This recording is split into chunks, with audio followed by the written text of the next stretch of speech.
These are the Southern Grind Spider Monkey. One in micarta with a Tonto blade, and one in carbon fiber with a drop point blade, both in S35 VN, even though you can get Southern Grinds these days in MagnaCut. This is Clark the Knife. My goal is to give you the only video you need to watch to know if you want to buy this knife or not, and to do it while using as little of your time as possible, while still going through everything that's important. Go through this review in 5 sections. First, go through some specifications, a couple size comparisons, things like that, give you an overall sense for the knife. Then talk about things I like, things I don't like, fit, finish, and value specifically, and then end with some concluding thoughts. This is a very interesting knife that I think has been overlooked by a lot of the knife nerd market, at least in 2024. So let's get into it. I'm going to focus this review on the carbon fiber drop point version because that's by far more common. I'll circle back on the differences between that and the Tonto micarta version at the very end. So first, specifications. This is a USA-made knife. Southern Grind has been making knives in the USA for quite a while now. At one point, Zach Brown was affiliated with them. I think that the company got sold off at some point, but they're still making knives here in the USA. That's something that's important to me. It may or may not be important to you. This knife right now comes in at $261 from Blade HQ. To get a knife very similar to this one, if you want one of the MagnaCut versions, it looks like the only place you're going to get those right now is through Southern Grind's website, where they do a sort of Spyderco type thing where they charge significantly more direct to consumer than they do through their retailers. I'm going to say this is a $250 to $275 knife in something like this configuration. 7.5 inches overall. It is one of many blades you'll find with 1/8 inch blade stock, 125 thousandths. This one again is in S35 VN. Most of the Spider Monkeys out there are in S35 VN, though they have started to make them in MagnaCut. This is a 3.25 inch blade that comes in at 3.2 ounces, so just under an ounce an inch, which is pretty cool. When you look at the overall design of this knife, you can see there are parts of this that are kind of a greatest hits from a lot of other USA-made makers. The most obvious influence here is Emerson, and it's even more obvious in some of Southern Grind's other knives. This is a thumb stud knife on washers, Foster bronze washers, not Teflon washers, though I think they even were on Teflon a while back. This little ramp here, in some versions of the Spider Monkey and in their larger knife, the Bad Monkey, can have a licensed Emerson wave on it. And just the overall fit and finish feels like a slightly more refined version of an Emerson in a lot of ways. There are parts where this feels a little hindery. There are parts where, particularly with the grind and the action, starts to feel a little Chris Reevesy. And it comes in at a price point that is below Hinderer, below Chris Reeve, a little bit above Emerson, but I think as you'll see, you're getting a fit and finish that is very significantly above what Emerson does. So that's what you're looking at here for the Southern Grind Spider Monkey. Let's get into what works. And there's a lot that works well about this knife. First thing that is really, to me, surprisingly impressive, and I'm going to presage this by saying that this is like the third or fourth Southern Grind Spider Monkey I've owned. And in fact, these two, I've owned a bunch of them before. And everything that I'm going to say here has been true about every single one that I have owned. So it's not just this one's got a non-factory edge on it, but everything that I say about the blade has been true about every Spider Monkey I've had. First off, this blade shape is as much a standard drop point as you are going to find. You've got a point that is pretty much lined up with your pivot.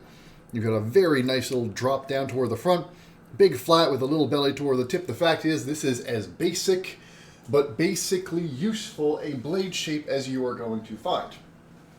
In fact, when I take out my Chris Reeve Sabenza here, you can see the blade shape is almost identical to the drop point Sabenza.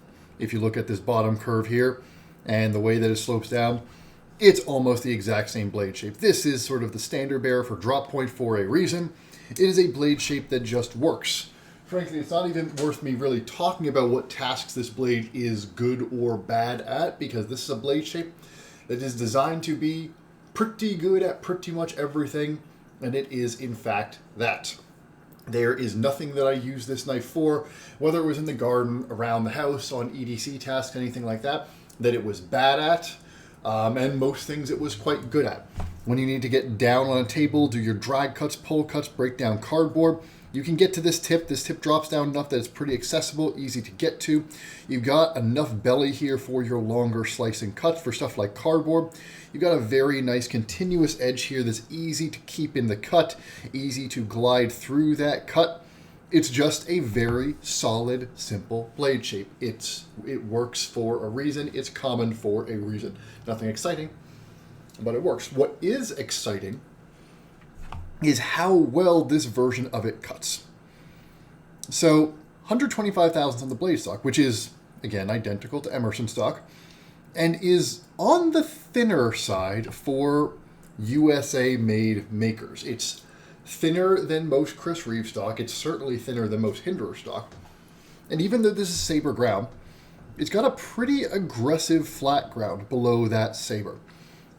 And when you look sort of down the barrel of the knife there, down, obviously there's no barrel, but you know what I mean.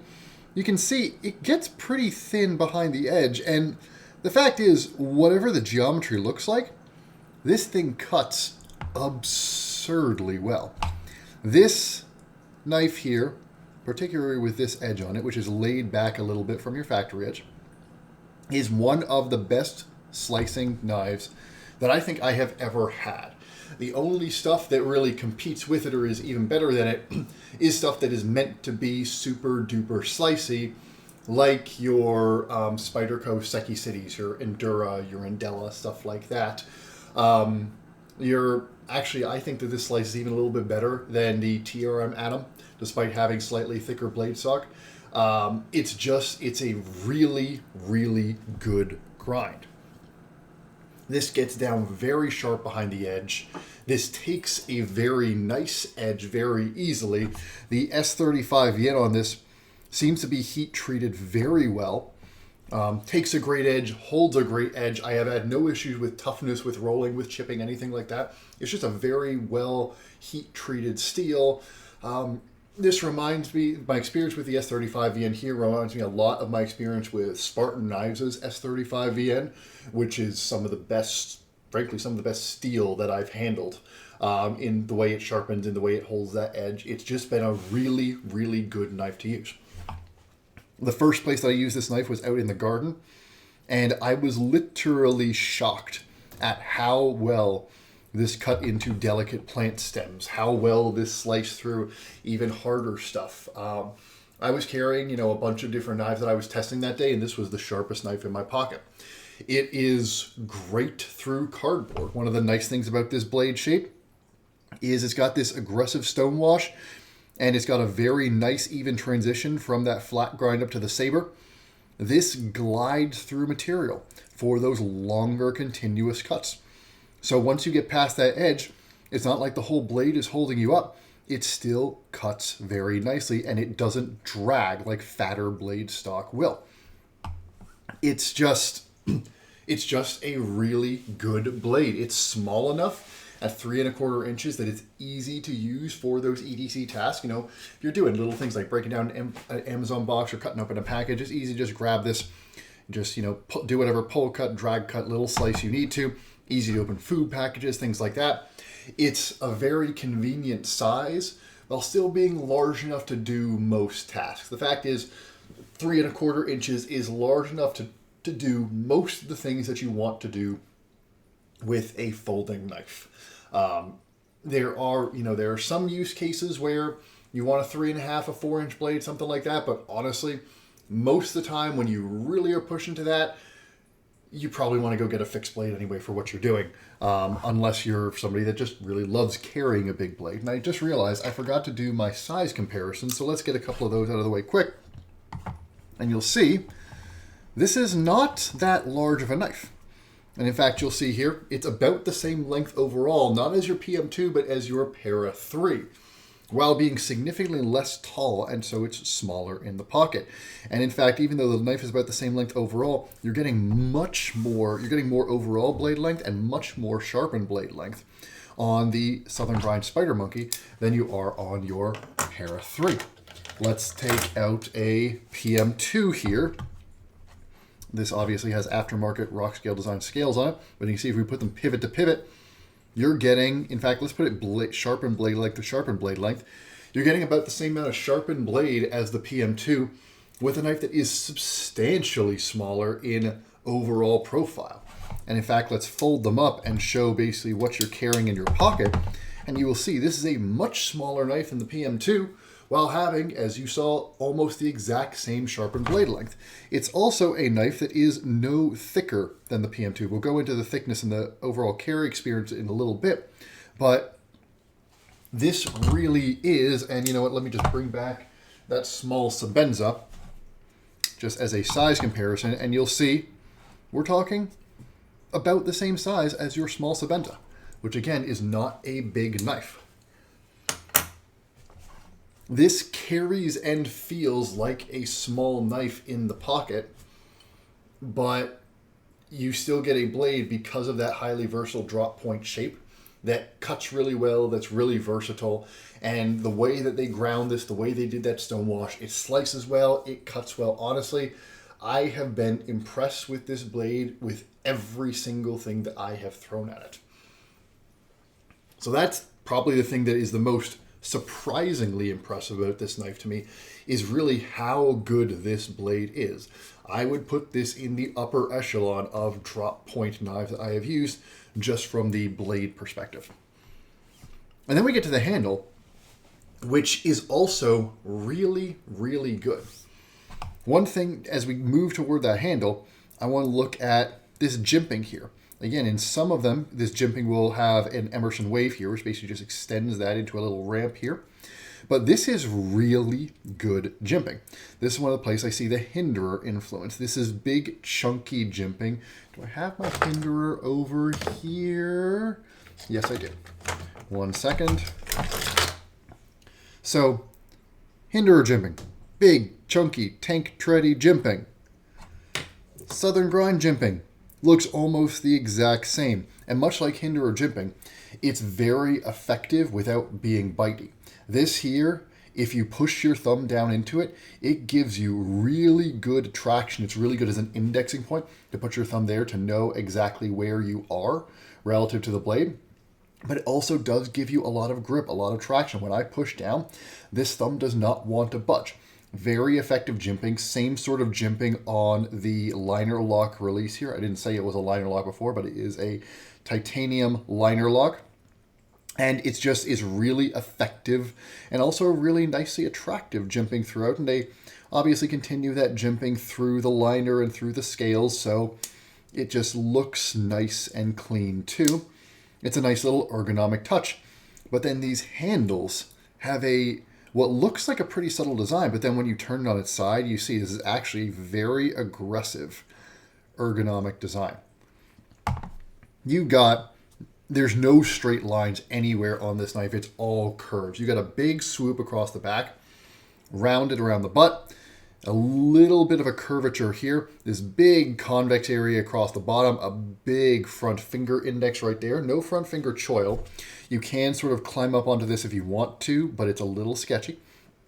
Again, kicking this flat piece out here, that's something that Emerson does a lot. It's another sort of touch that they've taken from Emerson here, where you've got a big front finger index that anchors that front finger and keeps your fingers from moving up. Just like it works in Emerson, it works very effectively here.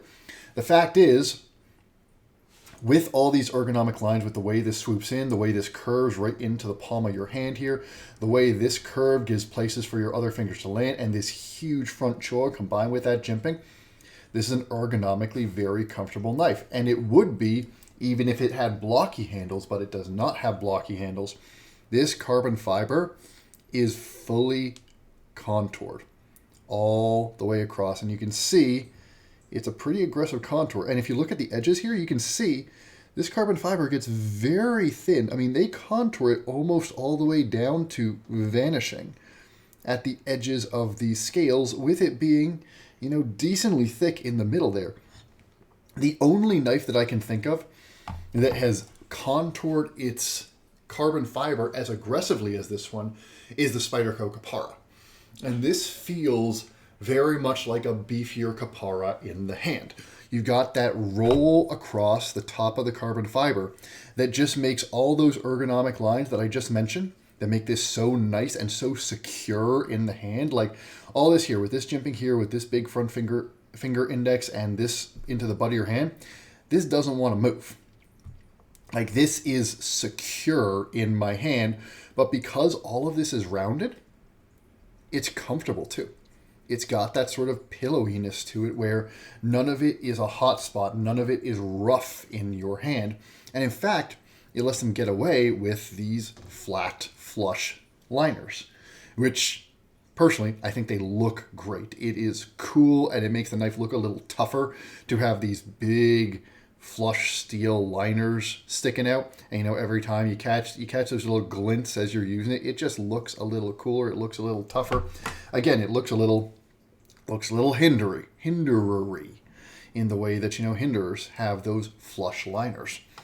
But at the same time, it's still ergonomically very comfortable, very nice. And then they've even put a little bit, and here I'll bring up the Micarta one because it's a bit easier to see there. They've even put extra machining lines toward the back here. And what those machining lines do is give your pinky and these back two fingers something to grip on that makes it even more secure. The fact is, this Micarta, because it's grippier, is even more secure in the hand than the carbon fiber. But the carbon fiber is nothing to sniff at. This is a really comfortable knife in the hand for lighter duty tasks. We'll get to that in a little bit. But the fact is, this is an extremely well-designed handle, an extremely comfortable handle, and a handle that has some really complex machining going on. I mean, the fact is, the amount of between the contouring, between the extra striations back here behind, or with the fact that there are really no straight lines anywhere on this handle, it's a much more complex handle design than we see in a lot of knives, and it's machined really well. This carbon fiber is really good carbon fiber. There's no voids. It's a nice even weave texture. I like that they've used a simple woven carbon fiber that then gets all this texture, all this pattern just because of the contour. It's just a really attractive, really nicely done handle. And by the way, if you want something spiffier, Southern Grind does some really cool G10 carbon fiber mixes where they'll actually weave in blue or red or orange G10 into the carbon fiber, and you get this handle that has a mix of both G10 and carbon fiber patterns. They look really cool, and they look even cooler in person than they do in photos. You don't see a lot of folks using those materials these days, and honestly, I prefer that to some of your fat carbons and some of the louder stuff. But anyway, fantastic handle here. Just really ergonomically great for those lighter use tasks because of how secure it is in the hand and how comfortable it is in the hand. And then the other thing that's great about it is your action. First off, this thumb stud. Really good thumb stud. Simple tri-lobe design. In fact, if we're talking references, not dissimilar from a Richard Rogers tri-lobe. You can see that's that tri-lobe there, that tri-lobe there. That is Richard Rogers' signature. Actually, probably a bit easier to see on this one here. You see that tri-lobe right across the top? This is a pretty similar shape. I'm not saying that they're ripping Richard Rogers off. I'm saying that they might have taken some inspiration from him, considering he's another American maker, albeit a custom one. Really nice in the way that, and by the way, it looks like they mount these specifically so that when you put your thumb here, it's going to be on a flat, not on a corner. This thumb stud is very nicely placed. Doesn't chew up your thumb. It's a little bit knocked down on the sides. It's easy to grab it and slide it open. Again, this is on phosphor bronze washers. And once it is broken in, it has a very smooth, consistent action. It's never going to be drop shut.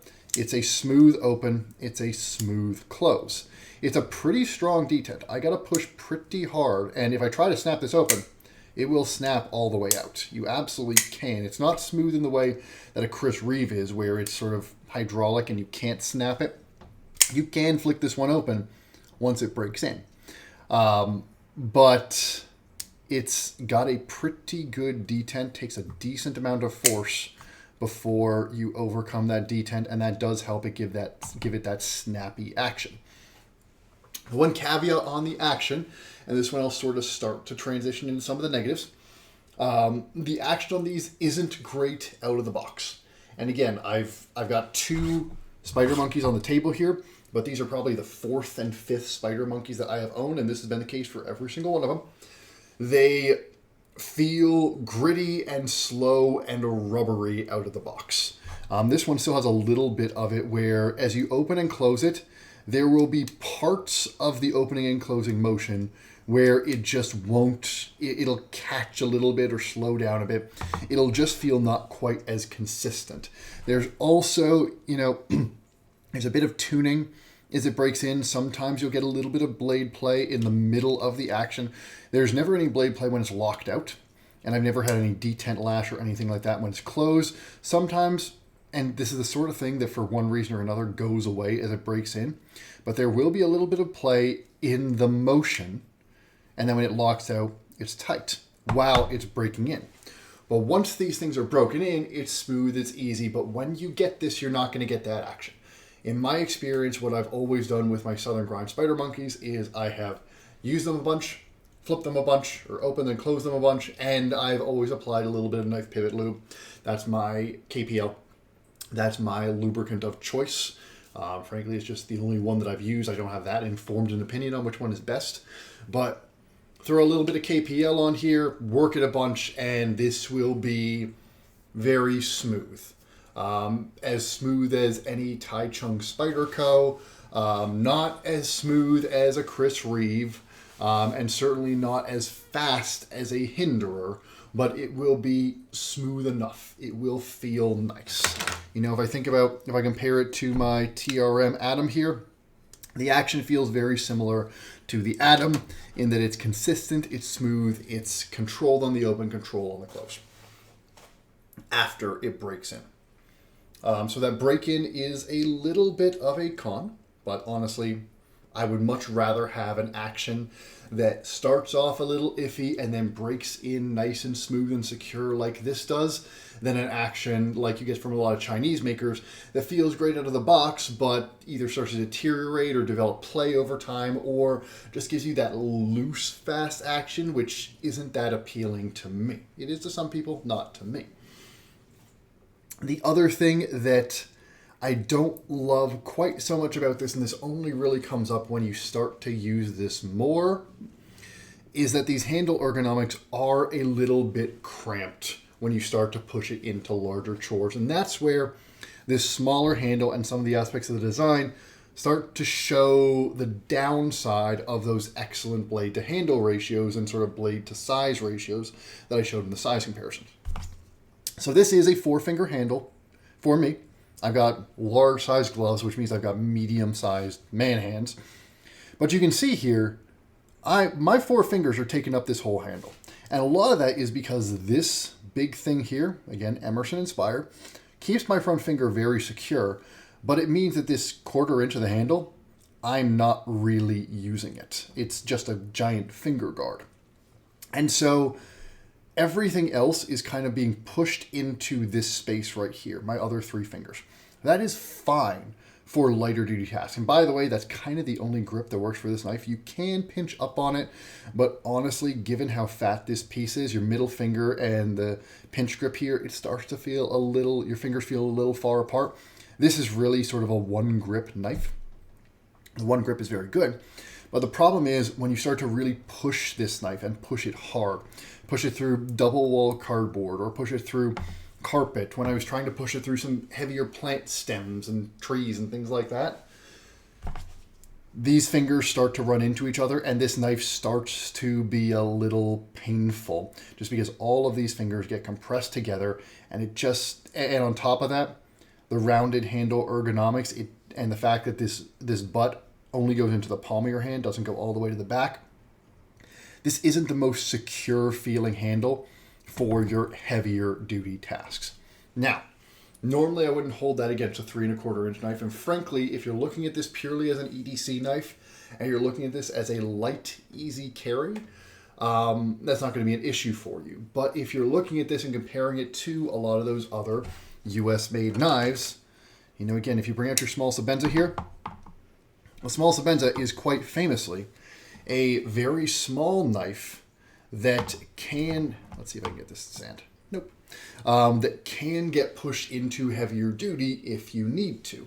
Same sort of thing for your PM3. And they do that by having these huge ergonomic handles, or in the case of the Sebenza, just having this masterful neutral handle design that is both secure and lets your hands move up and down. But when you look at a tough-built, American-made washer knife like this, you've got a temptation to think, well, this is something that's going to be able to play dual roles. It's going to be able to be my EDC knife, my lightweight, carry it around, do whatever I want with it, day-to-day stuff knife, and also something like a Sebenza, like a PM2, like a Para 3, that I can push into heavier use. And the problem is this Southern Grind Spider Monkey doesn't do quite as well as I would like on that heavier duty stuff. And it does have to do with the fact that this handle, when you start to really push on it, the only really secure points you've got are this thumb ram and this front finger here. The rest of this is comfortable, but it's not giving you a ton of traction. Like, these fingers can just move around, and other than that front point, the rest of the knife can slide and pivot pretty easily. I end up feeling like I gotta really aggressively grip this knife and hold onto it when I push it harder.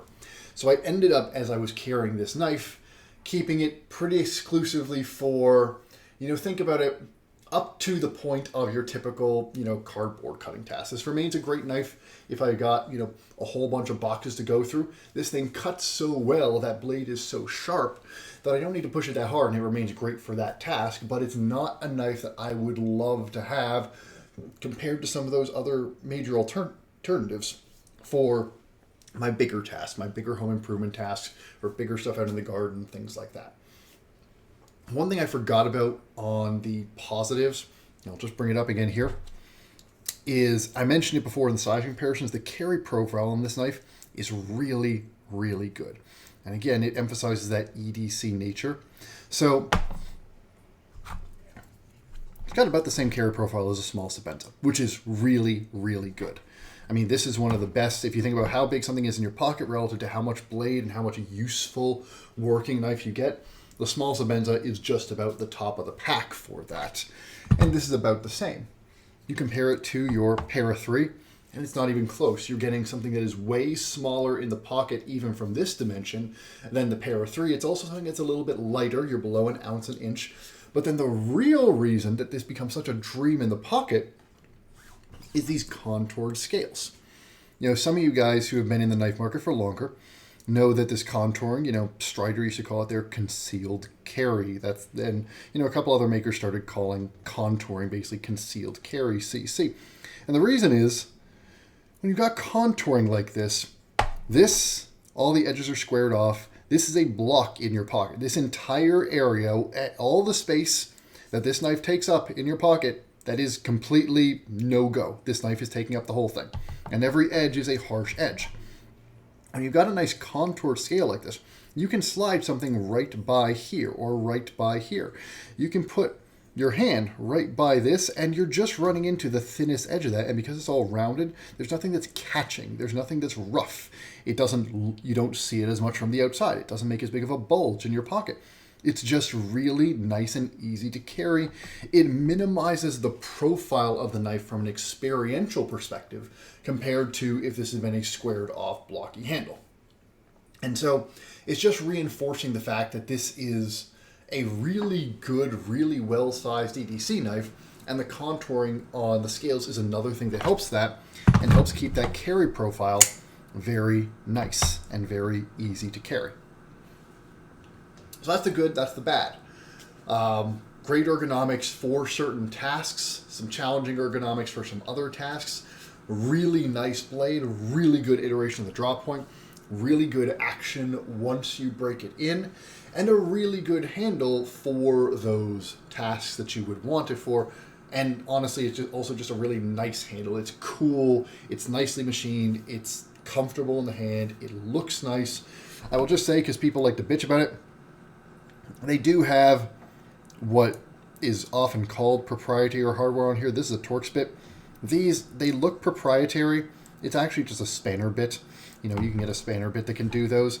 And by the way, this is a standard Emerson clip formation, so a lot of Benchmade clips and a lot of Emerson clips will work on this. In fact, this is, I think, a non-standard clip. I bought this secondhand. So on to fit, finish, and value. Fit and finish, I've already talked about most of the piece of fit and finish here, which is this is very, very good. Again, the contouring on this carbon fiber is as good as anything I've seen in this price point. Literally the only knives that I can think of that have done woven carbon fiber with a contour this nicely are some high-end customs like John Gray's and stuff like that, and the Spyderco Kapara. Really pretty, really nice to look at, really nice in the hand, not too slick, not too matte. Lots of little details like these carve-outs back here, or complex shape. The carbon fiber is fantastically well done. The whole handle is very nicely finished. Everything is flush. Like, these flush liners are truly flush the whole way around. They're even flush at the jimping back here, which I showed off before. The liner lock is an early but secure lockup, which is nice to see. There's no internal milling, but with a knife that is 3.2 ounces for 3.2 inches of blade, I don't have that much of an issue with that. Could they have made it a bit lighter? Yes. Would it have probably added 30, 40 bucks onto the price for not that much benefit? Also, yes. So I'm okay with it. Hardware is flush. Blade finishing, very nice. Very nice stonewash. I love the way they finished this thumb stud. The way they knocked down those edges there. The stonewash helped with that. Good, even bevels. Nice even blade grind, nice laser etching. It's a little faint, but honestly, it's fine, and it just makes the billboarding stand out a little bit less. These are all serial numbered, which is cool. Another, they probably do that because Emerson did that. But everything about the fit and finish on this knife, and the action once it's broken in, is good. Everything is very solid. Again, the closest analogy I can give to how this feels, it does feel in terms of fit and finish very much like a Taichung Spyderco. It feels at approximately that level of tightness, that level of complexity. It reminds me of my liner lock Sage, or again, that Kapara, in about how tight, how well put together everything is. That was not always the case for Southern Grind. Some years ago, they did have some quality control issues. They would have blade play, they would have bad bevels, they would have scales that were mismachined, things like that. This one and every other recent Spider Monkey I've had has been pretty immaculate. Which brings us to the price, $261. That price for this level of fit and finish, with made in the USA, it's very hard for me to find an issue with it.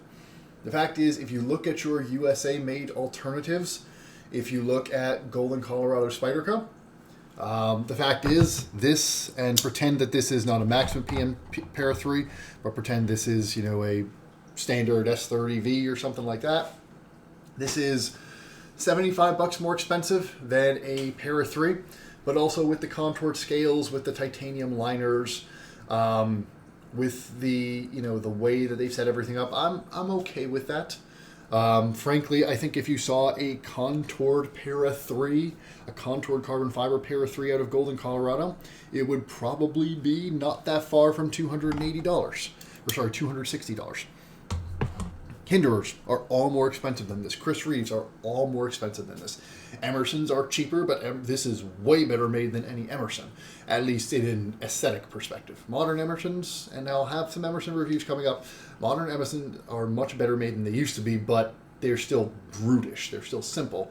This has extra flair to it. The fact is, $261, it's hard for me to argue with that. Now, Southern Grind will try to sell these on their site for almost $400, for $350, for $400, for prices that are approaching those Hinderer prices, those Chris Reeve prices. The fact is, It is nice, it's tight, it's not as nicely made as your Hinderer. The action is not as good as your Hinderer. The blade stonewash and the blade finishing, not as good as your Hinderer. The fit and finish is tight, but it's not as tight as Hinderer. It's nowhere close to Chris Reeve. The action at the end is nice, but it's not as good as Chris Reeve. If you look at this as the $400 knife, or $350 to $400 knife that Southern Grind seems to want to sell this as, it's not that. That feels overpriced. But realistically, as the $250 to $275 knife that this is in most of the market, I have no issue with that. Now, I usually don't bring too much attention to this, but one thing that is important to note, if you're somebody that's active in the secondary market, is these do not hold their value at all on the secondary market. There are very few brands that hold their value worse than Southern Grind on the secondary market, at least in 2023 and 2024. There were just a few on Knife Swap, not before I recorded this.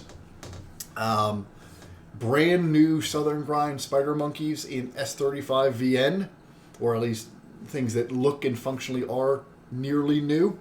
This is going to go for about $160, and some of them with light use, like this would be considered light use. This, I'm probably going to be able to get $125 for it when I sell it. So I would say if you're interested in this knife, the MagnaCut versions are holding their value much better, as everything MagnaCut is. But if you're interested in this knife and you're okay buying and selling knives in the secondary market, I would say look to the secondary market first for this, because you will get much better value for your money. And frankly, if you look at this as a $165, $170 knife, if you're looking at those secondary prices, it's a home run in terms of value. I mean, getting this for cheaper than a TRM, getting this for cheaper than a Golden Colorado Spyderco, it's a fantastic deal at that price. And so on one hand, it's kind of a penalty if you buy it from a retailer, but it's a really nice benefit if you are looking to try out the brand. And that's how I got both of these. I got both of these, one off Blade Forums, one off Reddit Knife Swap.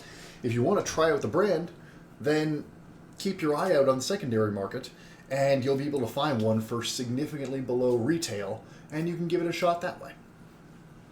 So that's fit, finish, value, which is very good with that one caveat about resale value. Now, overall conclusions. And this is where it gets a little funky. So, there's a lot of good things, a lot of very good things about this knife. This blade, this drop point blade, is fantastic. They took a really standard blade shape and they executed it really well. Really good grind, takes a really good edge, really good blade steel. This handle is great for your lightweight EDC tasks. The finishing of the carbon fiber, really good. Do I wish the ergonomics were, maybe if this handle was a little longer, or this curve was a little more gentle so I have more space for my fingers, or just a little bit less of a front finger guard? Yeah, just so I could push into those heavier tasks a little bit more easily without cramping my fingers. But honestly, that's pushing the knife a bit outside its intended use anyway. This knife is really good for what it is. But the challenge, every time I've carried this knife, I've enjoyed it. But I haven't carried this knife all that much, except when I have chosen to carry it for the purposes of understanding it to review it. And the problem, and I think this is why the Spider Monkey has stayed as sort of a second-tier knife, despite the value that it seems to bring objectively, is this is the epitome of a jack-of-all-trades, master-of-none knife. This is a knife that does your daily EDC tasks well, and is easy to carry in the pocket, and is light, and is slicey. But your TRM Atom is a little bit cheaper, a little bit lighter, a little bit easier to carry, a little bit slicier, at least for most people. This is a knife that can do some heavier duty EDC tasks and takes up very little space in the pocket, but it doesn't do those heavy duty tasks quite as well as your Para 3. It's slicier than the Para 3, it takes up less space in the pocket than the Para 3, but it's not quite, the ergonomics aren't quite as good for those heavy duty tasks as your Para 3. This is a nicely machined knife. This is nicely put together. It's fun to look at. It feels nice in the hand. It's comfortable. But it's still not at the level of a Sebenza. And yes, it's a lot cheaper than a Sebenza, but it's still a $260 knife. And when you can get, a basic small Sebenza like this for $400, the fact is most people that are shopping for this, if they really wanted to, could spring up to a Sebenza, and the Sebenza does feel remarkably nicer. The challenge with where the Southern Grind Spider Monkey is that it is very good at everything, but it is the best option for pretty much nothing. The only thing that it's the best option for is basically if you've got a budget of $250 to $300 and you want one knife, this is actually one of your best options, maybe, and I'm thinking about it, this might even be your best option. Certainly it's your best option if you want made in the USA. If you're like, I want something that gives me the versatility of use and the sense of quality and the overall quality of knife of a Sebenza, but I can't drop Sebenza money, but I want something that works as well for me as a small Sebenza, this is your best option in the market. And the fact is, the best people that the Southern Grind Spider Monkey is for is people that want one knife that they're going to carry every day, that is easy to carry, that feels good in the hand, that looks cool, that looks a little badass, that has a little bit of that glitz factor, feels smooth, feels nice, and will do everything they throw at it decently well. One knife, people. The challenge is, I don't know how much overlap there is in 2024 between people that only want one knife that will do everything and people that will spend $261 on a pocket knife. The fact is, most people that are willing to look at this price point probably have a bunch of knives in their collection. They probably have at least a few, and they probably have at least a couple of those knives that I have shown as comparisons in this review. And the challenge I've had owning the Spider Monkey is that if I know what I'm going to do that day, there's always another knife that I would slightly prefer over the Spider Monkey. If I want something versatile and nice, I would slightly prefer my Sebenza to the Spider Monkey. If I want something, if I know I'm just going to be in the office, I'm going to be doing light duty stuff, the Spider Monkey will do it fine, but I'd prefer my TRM Neutron just a little bit. If I know I'm going to be breaking down a whole bunch of boxes and for some reason I don't want to carry a knife over 3 inches, I'd say I'm going into the city, something like that. Because I live in the outskirts of LA, which has relatively strict knife laws around that 3-inch limit. This will do the job well, even though it's over 3 inches, so it doesn't do what I need for those laws, but I would rather carry the Para 3 anyway. It's a very good knife for most things. Actually, it's a very good knife for just about everything. But there's always a better knife in my collection for any given thing. And so the target audience for this knife is that maybe unicorn person, I don't know if this person exists, that wants a knife that is almost $300 and wants that to be their only knife and wants that nice quality, wants made in the USA, and doesn't want to step all the way up to a Sebenza. That's the ideal customer for this. And if you are that customer, you're going to love it. I have very few material criticisms of this knife. It's honestly, I think, as I use it and as I talk it through, it's mostly in the second tier just because its competition is so good. Last thing I'll just say, between these two blade shapes, because there are a whole bunch of Spider Monkeys out there, you can get different colors, you can get different blade tools, lots of different handle materials. Again, they've got some very cool handle materials, and I applaud them for doing that. You can get it with copper handles, you can get it with glow-in-the-dark handles, all sorts of cool stuff. Between the drop point and the Tanto looks very cool, and this is sort of an Emerson-style Tonto again. Sorry, Tonto, not Tanto. Where it's got, this is, I think it's actually flat. It might have a tiny bit of curve on it. And then you got that angle out in the front. Very Americanized Tonto. The Tonto looks cooler. The Tonto is not as useful. It's you do get this extra edge here, which can be used for your dry cuts and things like that. It's a little far away. It's a little hard to use. The blade grind is a little bit fatter out here. It doesn't pierce, despite being a Tonto. It doesn't pierce quite as nicely as this one because this tip just gets a little bit thinner. At least it certainly feels a bit thinner in use than the Tonto. I would say the Tonto's not bad. It's not like it's not useful, but having that bit of belly in the drop point does make this more of a general use knife. And because this is meant to be a sort of general use EDC knife, to me that's important. If you really like Tontos, this is a nicely done Tonto. It's a nicely ground Tonto. It's simple, and it's not dramatic enough that you won't have that different of a user experience with the Tonto than you will with the drop point. So if you like the aesthetics, go ahead and go with it. But for most people, I'm going to recommend the drop point. I will say these micarta handles are very, very nice. They use a high quality, really rough canvas micarta. They kept it rough finished, and it does add quite a bit more grip.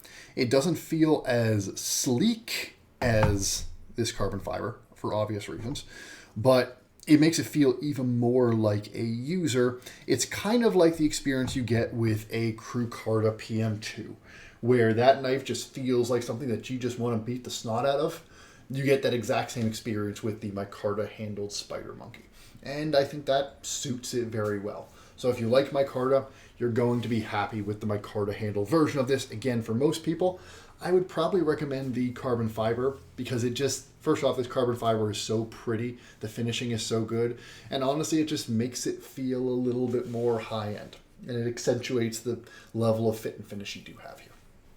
So that's more than I thought I would have to say about the Southern Grind Spider Monkey. A very good knife, very recommendable for a lot of people, though I do wonder, the problem is most of the people in my audience, it's not often that I'm going to recommend them the Southern Grind Spider Monkey because for any given person, there's probably a knife that I'm going to like slightly better for that person or for that use case than this one. Doesn't mean it's bad, it just means it's got some really good competition out there. And if you want something that is good at a lot of things, and especially if you're okay with having some redundancy in your collection, you're not going to be unhappy with the Spider Monkey. And certainly check out the secondary market if you're curious, because honestly, even as something to just keep as a beater, like this is a great beater knife, especially get one on the secondary market, get one from Reddit, get one from Blade Forums. Pay $160, $170 for it, it's even less if it's a little bit used, and you're going to have an awesome beater knife that you can just pick up, throw around, do whatever you want with it, and it will do everything you need it to easily and happily. And frankly, with the MagnaCut ones trickling out into the market, those do all the same things, but even better. So that was quite a bit on the Southern Grind Spider Monkey. Please do let me know your thoughts down in the comments. Any thoughts, questions, would love to know what your thoughts are about this knife. It's been around for some years now. It was more popular a few years back than it is today, but I do think it's still relevant today. Let me know if there are any other knives you would like me to look at. Would love to have some viewer suggestions, and please, any thoughts, comments about the reviews in general. Would love to get some feedback. Hope this was a good use of your time. Hope this gave you everything you need to know about the Southern Grind Spider Monkey, and I hope you have a great rest of your day. Bye-bye.